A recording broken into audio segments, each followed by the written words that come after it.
അസ്സലാമു അലൈക്കും വറഹ്മത്തുള്ളാഹി വബറകാതുഹു. നമ്മളിനി ദിക്റെ കൽബ് നേടിക്കഴിഞ്ഞാൽ, ഒരാൾ ദാക്കറെ കൽബായി തീർന്നു കഴിഞ്ഞാൽ എന്തൊക്കെയാണ് അദ്ദേഹത്തിന് ഉണ്ടാകുന്ന നേട്ടങ്ങൾ എന്നതാണ് ചർച്ച ചെയ്യുന്നത്. അതെല്ലാം ഒന്നും വിവരിക്കാൻ പോകുന്നില്ല, എങ്കിലും അത്യാവശ്യമായി നമുക്ക് ആഗ്രഹം വരാൻ വേണ്ടിയിട്ടുള്ള ചില കാര്യങ്ങൾ ആണ് പറയാൻ ഉദ്ദേശിക്കുന്നത്. നമുക്ക് ആഗ്രഹം വരണമെന്നുണ്ടെങ്കിൽ ആദ്യമായിട്ട് എന്ത് വേണം? അറിവുണ്ടായിരിക്കണം. അറിവില്ലാത്തവർ അറിവില്ലാത്ത കാര്യത്തിന് നിഷേധിക്കുന്ന പോലെ ഇതിനെ നിഷേധിച്ചേക്കാം. അതിന്റെ പേരിലാണ് ലെക്ചറുകളിലൂടെ കുറെ കാര്യങ്ങൾ ഇതിനെക്കുറിച്ച് പറഞ്ഞത്. അപ്പൊ അറിവ് കിട്ടി കഴിഞ്ഞിട്ടും കാര്യമില്ല. അറിവ് കിട്ടി അതിൽ എന്ത് വരണം? ഈമാനും യക്കീനും ഉണ്ടാവണം. ആ ഈമാനും യക്കീനും വന്നു കഴിഞ്ഞു കഴിഞ്ഞാൽ ഒരാൾ ആഗ്രഹിച്ചു കഴിഞ്ഞാൽ പ്രയത്നിച്ച് കഴിയുന്ന സമയത്ത് ആ പ്രയത്നമാണ് അവന്റെ ദുആ. അല്ല നാവ് കൊണ്ട് മൊഴിയുന്നതല്ലല്ലോ. പ്രയത്നത്തിനാണ് ദുആ എന്ന് പറയുന്നത്. തേട്ടം അതവൻ ദുആ ചെയ്തിട്ടില്ലെങ്കിലും അവന്റെ തേട്ടം അള്ളാഹുവിൽ രേഖപ്പെടും. കാരണം പ്രയത്നമാണ് ദുആ അള്ളാഹുവിന് മുമ്പിൽ. അല്ലാതെ വെറും നാവ് കൊണ്ട് നമ്മൾ ചോദിക്കുന്നതിന് അർത്ഥമില്ല. പ്രയത്നത്തോട് കൂടിയുള്ള ചോദ്യം. ഇനി ആ ചോദ്യം ഇല്ലെങ്കിലും എന്താണ്? അള്ളാഹുവിനുള്ള സ്വീകാര്യമാണ്. അങ്ങനെയുള്ള ആളുകൾ പ്രയത്നം മൂലം ഇതിലേക്ക് എത്തിച്ചവരിലേക്ക് വഴി തുറക്കപ്പെടും. ഇത് ഹാസിലാക്കാൻ സാധിക്കും. ഒരാൾക്ക് ഇത് ഹാസിലായി കഴിഞ്ഞാൽ ആദ്യത്തെ ഭാഗ്യം എന്താണ്? അയാളൊരു മൂമിനായി തീരാണ്. മൂമിനാവാനുള്ള ക്രൈറ്റീരിയ അള്ളാഹു എന്നുള്ള പദം തൻ്റെ ഹൃദയത്തിന്റെ മിടിപ്പിനോട് കൂടി ചലിക്കലാണ്. അതുകൊണ്ട് ആ നിമിഷം മുതൽ അവൻ എന്തായി തീർന്നു? മൂമിനായി തീർന്നു. ഒന്ന്. രണ്ടാമത്, ആ നിമിഷം തന്നെ എന്തായി പോയി? അവന് നഫ്സുൽ അമ്മാറയിൽ നിന്നും നഫ്സുൽ ലവ്വാമയിലേക്ക് മാറിപ്പോയി. ഒരിക്കലും തെറ്റിൽ നിന്നും പാശ്ചാത്യപ്പിക്കാത്ത, തെറ്റിനെക്കുറിച്ച് വെറുക്കാത്ത ഒരു മനുഷ്യൻ തെറ്റിനെ കുറിച്ചിട്ട് ചെറുതായിട്ട് വെറുക്കാൻ തുടങ്ങും. ആ തെറ്റിൽ നിന്ന് അകലാനുള്ള ആഗ്രഹം അവനിൽ ഉണ്ടാവാൻ തുടങ്ങും. അതേപോലെ അതുവരെ അവന്റെ ശരീരം എന്തായിരുന്നു? ഏതാൾക്കും ഏത് ശൈത്താനും കയറി ഇറങ്ങാൻ പറ്റുന്ന ഒരു പൊതു മുതലായിരുന്നു. ഇനി മുതൽ അത് സാധ്യമല്ല. കാരണം അവന്റെ നേതൃത്വം, അവനുള്ള അധികാരം ഒരു ഷെയ്ഖിലേക്ക് മാറിപ്പോയി. അതുകൊണ്ട് തന്നെ ഇനി എന്ത് ചെയ്യാൻ പറ്റൂല? ജിന്നുകൾക്ക്, ഷെയ്ത്താനുകൾക്ക് ഒന്നും അവന്റെ ശരീരത്തിലേക്ക് പ്രവേശനമില്ല. പക്ഷെ ദാക്കിറെ കൽബിയാവുന്ന സമയത്ത് തുടക്കത്തിൽ നേരത്തെ ഉണ്ടായിരുന്ന പലരും മേത്തുണ്ടാവും. പക്ഷെ പതുക്കെ അവർക്ക് സ്ഥലം വിടേണ്ടി വരും. പക്ഷെ പുതിയ ആളുകൾക്ക് കയറാൻ സാധിക്കൂല. ഇനി കയറാൻ സാധിച്ചാലും അവന്റെ ഹൃദയത്തിലേക്ക് യാതൊരു എഫക്റ്റും ഉണ്ടാവില്ല. ഹൃദയം സുരക്ഷിതമായിരിക്കും. ജിസ്മിൽ നിന്നും പതുക്കെ വിട്ടുമാറിപ്പോവുകയും ചെയ്യും. അത് കാരണം അവനൊരിക്കലും എന്തുണ്ടാവൂല? അവനെ ഈ ദുഷ്ടാത്മാക്കളെ നിയന്ത്രണത്തിലായിത്തീരൂല. ജിന്നബാധ അവനെ ഏൽക്കൂല. സിഹിർ ബാധിക്കൂല. അസുഖങ്ങളിൽ 80% അസുഖങ്ങൾ ഉണ്ടായിത്തീരുന്ന എന്തിന്റെ പേരിലാണ്? ഈ ജിന്നുകൾ മുഖേനയാണ്. കാരണം രക്തം എന്നുള്ള ഒരു മീഡിയം, അതാണ് ഈ ജിന്നുകൾ ഉപയോഗിക്കുന്നത്. മനുഷ്യനിലേക്ക് ജിന്നുകൾ അട്രാക്ട് ചെയ്യുന്നത് എന്താണ്? ജിന്നുകൾക്ക് ആവശ്യമായ നാറ് മനുഷ്യരിലുണ്ട്. പ്രത്യേകിച്ച് നമ്മൾ പറയാറുണ്ട്, എല്ല് ജിന്നിന്റെ ഭക്ഷണം എന്നുള്ളത്. എല്ലിലടങ്ങിയ ഫോസ്ഫറസ് എന്നുള്ള മൂലകം, ഈ മൂലകം മനുഷ്യന്റെ എല്ലിലുണ്ട്. ഈ എല്ലിലേക്ക് എൻ്റർ ചെയ്തുകൊണ്ട് ജിന്ന് എന്ത് ചെയ്യും? അത് കഴിയും. ആ സക്ക് ചെയ്യുന്നതിന്റെ ഭാഗമായിട്ടാണ് പല സ്ത്രീകൾക്കും വെള്ളം പോക്കും വിഷയങ്ങളൊക്കെ ഉണ്ടാവുന്നത്. അങ്ങനെ നമ്മുടെ രക്തത്തിൽ അടങ്ങിയ പല കാര്യങ്ങളും അതെന്ത് ചെയ്യും? അത് അബ്സോർബ് ചെയ്യും. അത് വലിച്ചു കുടിക്കും. അതിന്റെ പേരിൽ രക്തത്തിൽ പല കാര്യങ്ങളും കുറവ് സംഭവിക്കും. അങ്ങനെ ആ കുറവ് സംഭവിക്കുന്നതിന്റെ പേരിൽ ഒരുപാട് അസുഖങ്ങൾ ജനങ്ങൾക്ക് വരുന്നുണ്ട്. പക്ഷെ ഇതാണ് കാരണം എന്നറിയുന്നില്ല. നമുക്ക് ഓരോന്നിന്റെ കുറവുണ്ടാവുന്ന സമയത്ത് എവിടെയാണ് അതിന്റെ കാരണം കിടക്കുന്നത് മനസ്സിലാവുന്നില്ല. ആർക്കും കണ്ടുപിടിക്കാനും സാധ്യമല്ല. കാരണം ബാത്തിനിയായിട്ടുള്ള ഒരു വുജൂദ് അത് മനുഷ്യനിലേക്ക് പ്രവേശിച്ചു കൊണ്ടാണ് ഇത് ചെയ്യുന്നത്. മനുഷ്യൻ പല കാരണങ്ങൾ കണ്ടെത്തും. ചികിത്സ ചെയ്യുമ്പോൾ ഫലിച്ചുകൂടാകില്ല. കാരണം ആ കുറവായ സാധനം കയറ്റാണ് വീണ്ടും, അല്ലെങ്കിൽ നമ്മൾ ഭക്ഷണത്തിലൂടെ കിട്ടിക്കൊണ്ടിരിക്കുകയാണ്. അതിന്റെ പേരിൽ എന്ത് സംഭവിക്കുന്നില്ല? ഈ രോഗം മാറി പോകുന്നില്ല. താൽക്കാലികമായ ആശ്വാസം കിട്ടും. അപ്പൊ 80% രോഗങ്ങൾ ഈ തരത്തിൽ വരുന്നതിനാണ്. ഫിസിക്കൽ അസുഖങ്ങളായി മനസ്സിലാക്കുന്ന പല കാര്യങ്ങളും എന്താണ്? ഫിസിക്കൽ അല്ല. ഇത് ശരിക്കും എന്താണ്? ജിന്നാത്ത് കൊണ്ട് ഉണ്ടാവുന്നതാണ്. അതുകൂടാതെ ജിന്നുബാധകള്, ആത്മീയമായ അസുഖങ്ങള്, ഇങ്ങനെയുള്ള കാര്യങ്ങളൊക്കെ നമുക്ക് അല്ലാതെ തന്നെ അറിയാം. ഇത് ജിന്നുബാധയെന്ന്, ശൈത്താൻ ബാധ എന്നുള്ളത്. ഇത്തരം അസുഖങ്ങൾ ഉണ്ടാവില്ല. ഇതിൽ നിന്നൊക്കെ ഉള്ളൊരു മോചനം സംഭവിക്കും ദാക്കിറെ കൽബി ആയി കഴിഞ്ഞാൽ. അതേപോലെ ഒരാൾക്ക് അകാല മരണം ഉണ്ടാവില്ല. അകാല മരണം എന്ന് പറയുമ്പോൾ ശരിക്കും ഇസ്ലാമിൽ നമ്മൾ അങ്ങനെ സംഭവം ഇല്ല എന്ന് പറയും. ഒരാൾക്ക് വിധിച്ച ആ വിധിയുടെ മുമ്പേ മരണം സംഭവിക്കൂല എന്ന് പറയും. പക്ഷെ അള്ളാഹുവിന്റെ കയ്യിലുള്ള വിധി രണ്ട് തരത്തിലുണ്ട്. ഒരു അസലിയായ വിധിയുണ്ട്, ഒരു മഹല്ലയായ വിധിയുണ്ട്. അസലിയായ വിധിയിൽ ഒരാൾ മരണം സംഭവിക്കുമെന്ന് രേഖപ്പെടുത്തിയിരിക്കണമെങ്കിൽ അത് ഒരാള് അവനവന്റെ ജീവിതം ശ്രദ്ധിക്കാതെ മുന്നോട്ട് കൊണ്ടുപോയി കഴിഞ്ഞാൽ ആ മരണം എഴുതി വെച്ച സംഭവത്തിന് മുമ്പ് മരണം സംഭവിക്കാം. അങ്ങനെയുള്ള ചില കാര്യങ്ങളുണ്ട്. അതിനെക്കുറിച്ച് അറിയുന്ന മഹാന്മാര് അങ്ങനെ പഠിപ്പിക്കുന്നത്.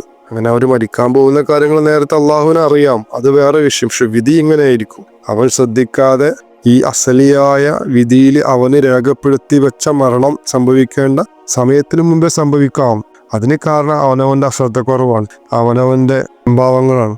ഇങ്ങനെയുള്ള കാര്യങ്ങൾ സാധാരണക്കാർക്ക് സംഭവിക്കും. പക്ഷെ ദാക്കിറെ കൽബിക്ക് അത് സംഭവിക്കൂല. ദാക്കിറെ കൽബിയെ തീർന്നു കഴിഞ്ഞാൽ അള്ളാഹു തആല അവൻ ഏറ്റെടുക്കും. അവന്റെ അസൽ വിധിയിൽ എഴുതിയ സമയത്ത് മാത്രമേ മരണം സംഭവിക്കുള്ളൂ. അതേപോലെ ദാക്കിറെ കൽബി ആയി കഴിഞ്ഞു കഴിഞ്ഞാൽ അവന്റെ ചെറിയ പാപങ്ങളെല്ലാം മായ്ക്കപ്പെട്ടുകൊണ്ടിരിക്കും. അവനിൽ സംഭവിക്കുന്ന തെറ്റുകുറ്റങ്ങളും ദുന്യാവിൽ നിന്നും കയറി വരുന്ന നാറുകളും ഒക്കെ ഓട്ടോമാറ്റിക്കായിട്ട് ഡൈല്യൂട്ടായി പോയിക്കൊണ്ടിരിക്കും, അല്ലെങ്കിൽ വാഷ് ഔട്ടായി പോയിക്കൊണ്ടിരിക്കും. കാരണം കൽബ് അതിനെ കഴുകിക്കൊണ്ടിരിക്കും. അത് കാരണം തെറ്റുകൾ ഒരിക്കലും സ്ഥിരപ്പെടൂല. അവൻ മുന്നോട്ട് പോയിക്കൊണ്ടേയിരിക്കും. അവന്റെ എല്ലാ ദുആകളും അള്ളാഹുവിങ്കൽ ശരിക്കും എത്തിപ്പെടും. അള്ളാഹുവിൽ നിന്ന് അതിന് ഇജാബ് ഉണ്ടാവും ചെയ്യും. ശരിക്കും ദാക്കിറെ കൽബി എന്തൊരാവശ്യത്തിന് അള്ളാഹുവിന് മുമ്പിൽ കൈ നീട്ടിയാലും അത് ശരിക്കും ഫലിക്കുന്ന ദുആകളായിരിക്കും. കാരണം എന്തെന്ന് വെച്ച് കഴിഞ്ഞാല് ശരിക്കും നമ്മൾ എന്തെങ്കിലും ഒരു അസുഖം ഉണ്ടാവുന്ന സമയത്ത് പല കാര്യങ്ങളിലൂടെ നമ്മളത് മാറ്റാൻ വേണ്ടി ശ്രമിക്കാറുണ്ട്. ദുആ ചെയ്തുകൊണ്ടും കിതാബുകളുടെ കാണുന്ന പല ദുആകളും ചെയ്തു നോക്കും. പക്ഷെ നമുക്കത് എന്ത് ചെയ്യുന്നില്ല, അതിനൊരു തിരിച്ച് മറുപടി കിട്ടുന്നില്ല, ഉത്തരം കിട്ടുന്നില്ല. കാരണം നമ്മളെ ദുആ അള്ളാഹുലേക്ക് എത്തേണ്ട വിധത്തിൽ എത്തിക്കാനുള്ള മാർഗം നമുക്കറിയില്ല എന്നതാണ്.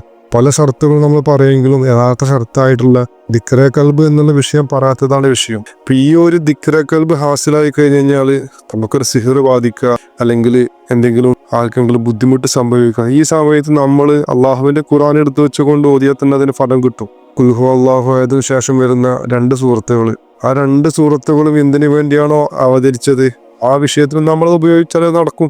ദാക്കിറെ കൽബി ആവുന്നതിന് മുമ്പ് നമ്മൾ ഉപയോഗിച്ച് നോക്ക്, നടക്കുന്നില്ല, അല്ലെങ്കിൽ അത് ഷിഫയാകുന്നില്ല. അതുകൊണ്ടാണ് നമുക്ക് എന്ത് ചെയ്യേണ്ടി വരുന്നത്, മറ്റുള്ള ആളുകളിലേക്ക്, സിഹിർ ബാത്തിലാക്കുന്ന ആളുകളിലേക്ക്, ചികിത്സക്കാരികളിലേക്കൊക്കെ പോവേണ്ടി വരുന്നത്. അതിൻ്റെ ഒന്നും ആവശ്യം വരാത്ത നമുക്ക് എന്ത് ചെയ്യാൻ പറ്റും, ഷിഫയാക്കാൻ സാധിക്കും. അവനെ ശൈത്താൻ ഭയന്നുകൊണ്ടിരിക്കും. മിക്കവാറും ശൈത്താന്റെ ആ ദുഷ്ടാത്മാക്കൾ മുഴുവൻ ഇവനെ ഭയന്നുകൊണ്ടിരിക്കും. ഇവന്റെ സാന്നിധ്യത്തിൽ അവർക്ക് എന്തുണ്ടാവും, അസ്വസ്ഥത ഉണ്ടാവും. ദാക്കിറെ കൽബികളെ ആളുകളെ ശുപാർശ, മറ്റുള്ളവർക്ക് വേണ്ടി ചെയ്യുന്ന ശുപാർശകള്, മയത്തിന് മുൻകിലുള്ള ദുആകൾ, ഇതൊക്കെ അള്ളാഹുവിൽ കബൂൽ ചെയ്യപ്പെടുന്ന കാര്യങ്ങളാണ്. ഇങ്ങനെ ഒരുപാട് ദുന്യവിയായ നേട്ടങ്ങൾ തന്നെ അവനുണ്ടാവും. അത് കൂടാതെ ആത്മീയതയിലേക്ക് അവൻ കാലൂന്നി വെച്ചു പോയ ഈ സമയം മുതൽ അവൻ എന്തായി തീരാൻ പോവുകയാണ്, ഒരു വിലായത്തിലേക്കുള്ള യാത്ര തുടങ്ങുകയാണ്. സാധാരണ ഇമാം മഹദി അലൈഹി ഇസ്ലാം വരുന്നത് വരെ ഒരാൾ ദാക്കിറെ കൽബി ആയിത്തീരുക എന്ന് പറഞ്ഞാൽ മൂമിനാവുന്ന മർത്തബയിലേക്കാണ് ഉയർന്നു പോകുന്നത്. പക്ഷെ ഇമാം മഹദി അലൈഹി ഇസ്ലാമിന്റെ അനുയായികൾ ദാക്കിറെ കൽബി തീരുക എന്ന് പറഞ്ഞു കഴിഞ്ഞാൽ വിലായത്തിന്റെ മർത്തബയിൽ തുടങ്ങുന്നത് തന്നെ. അത് ഇമാം മഹദി അലൈഹി ഇസ്ലാമിനോട് ബന്ധപ്പെട്ട ഒരുപാട് കാര്യങ്ങൾ പഠിക്കുമ്പോഴേ നമുക്ക് ഗ്രഹിക്കാൻ പറ്റുള്ളൂ. നമുക്ക് ഇൻഷാ അല്ലാഹ് അതും ചർച്ച ചെയ്യാം ഇൻഷാ അല്ലാഹ്. നമ്മളെ കാലഘട്ടം ഇമാം മഹദി അലൈഹി ഇസ്ലാമിനോട് അടുത്ത കാലഘട്ടമാണ്. അതിന്റെ പേരിൽ നമുക്ക് ഈ വിഷയം ചർച്ച ചെയ്യൽ അത്യാവശ്യമാണ്. അതിനെ തിരിച്ചറിയാൻ വേണ്ടി തന്നെയാണ് നമ്മൾ ഈ കാര്യങ്ങൾ പഠിക്കുന്നത്. ഖുറാസാനിൽ നിന്നും കറുത്ത പതാകകൾ ഏന്തിയ സംഘം അറേബ്യയിലേക്ക് മാർച്ച് ചെയ്യുന്ന സമയത്ത് അതിനെക്കുറിച്ച് നിങ്ങൾ കേട്ട് കഴിഞ്ഞു കഴിഞ്ഞാൽ നിങ്ങൾ അതിൽ പോയി പങ്കുചേരണമെന്ന് റസൂലുള്ളാഹി സ്വല്ലല്ലാഹു അലൈഹി വസല്ലം വെക്കുന്നുണ്ട്. ഇതൊക്കെ മനസ്സിലാവണമെന്നുണ്ടെങ്കിൽ നമുക്ക് ബാത്തിനിയായ തൈലീമിൽ നമുക്ക് പരിചിതം ആവണം, നമ്മൾ പരിചയപ്പെടണം. അത് കൂടാതെ ദാക്കിറെ കൽബികളാവണം. പക്ഷെ അങ്ങനെയുള്ള ഒരാൾ ഭൂമിയിലില്ല എങ്കിൽ, ദാക്കിറെ കൽബിയൊക്കെ തീർക്കാൻ പറ്റുന്ന ഒരാൾ ഭൂമിയിലില്ല എങ്കിൽ, എന്നാൽ മനുഷ്യന് ഇത് അന്വേഷിക്കാനുള്ള ഇൽമുമില്ല എങ്കിൽ എന്ത് ചെയ്യും? അങ്ങനെ വരുന്ന കാലഘട്ടം ഫിത്നയാണ്, ഫിത്നയുടെ മേലെ ഫിത്നയാണ്. അത് തന്നെയാണ് ഈ കാലഘട്ടം. അതിന്റെ പേരിൽ ഈ ഒരു കാര്യം പറയുന്നവൻ എന്താ ചെയ്യുന്നത്? അവൻ ചെയ്യുന്ന കാര്യം എന്ന് പറഞ്ഞു കഴിഞ്ഞാൽ വലിയൊരു ജിഹാദാണ്. റസൂലുള്ളാഹിന്റെ സുന്നത്തിനെ എന്ത് ചെയ്യാണ്? ഹയാത്താക്കാണ്. ഈ സുന്നത്താണ് ഇന്ന് ഹയാത്താക്കേണ്ടത്. മറ്റുള്ള സുന്നത്തുകളെല്ലാം മുമ്പേ ഹയാത്താണ്. പക്ഷെ അതെന്തല്ല, ശരിക്കും ഹയാത്തല്ല. കാരണം ഇത് ഹയാത്താക്കിയാലേ മറ്റുള്ള ഹയാത്താക്കാൻ പറ്റുള്ളൂ. അതിൽ മെനക്കെട്ടത് കൊണ്ട് കാര്യമില്ല. അവരാരും എന്തല്ല, റസൂലുള്ളാഹിന്റെ സുന്നത്തിനെ ഹയാത്താക്കിയവരല്ല. ഇത് ഹയാത്താക്കിക്കൊണ്ട് മറ്റുള്ള ഹയാത്താക്കേണ്ടത്. എന്തിനും ഒരു തുടക്കമുണ്ടല്ലോ. നമ്മൾ ഖുർആൻ ഓതുമ്പോൾ ബിസ്മില്ലാഹിർ റഹ്മാനിർ റഹീം എന്ന് പറയൂ, അള്ളാഹുവിന്റെ നാമം കൊണ്ട് തുടങ്ങുന്നു എന്ന്. കാരണം എന്താണ്? എന്തിലും ബർക്കത്ത് വേണമെങ്കിൽ അത് വേണോ? എന്തും അങ്ങനെ തുടങ്ങുന്നത്. ഖുർആൻ അവതരിച്ചത് എങ്ങനെയാണ്? ഇഖ്റ ബിസ്മി റബ്ബിക, അള്ളാഹുവിന്റെ നാമത്തിൽ തുടങ്ങാനും വായിക്കാനാണ് കൽപ്പന. റസൂലുള്ളാഹിക്ക് ഖുർആൻ ഇറങ്ങിയത് അങ്ങനെ തന്നെ. ഖുർആൻ എങ്ങോട്ട് ഇറങ്ങിയത്? കൽബിലേക്ക്. അപ്പൊ കൽബിലേക്ക് ഇറങ്ങിയപ്പോൾ കൽബ് എന്തായിട്ടുണ്ടാവണം? ആദ്യം മുനവറാക്കിയിട്ടുണ്ടാവണം. അള്ളാഹുവിനുള്ള നാമം കൊണ്ട് കൽബ് മുനവറാക്കിയ ശേഷമായിരിക്കണം ഖുർആൻ ഇറങ്ങിയത്. അങ്ങനെയെങ്കിൽ നമ്മളെ ഈമാൻ തുടങ്ങേണ്ടത് എങ്ങനെയാണ്? ബിസ്മില്ലാ കൊണ്ട് തുടങ്ങണം, അള്ളാഹുവിന്റെ നാമം കൊണ്ട്. അള്ളാഹുവിന്റെ നാമം കൊണ്ട് എങ്ങോട്ടാ തുടങ്ങേണ്ടത്?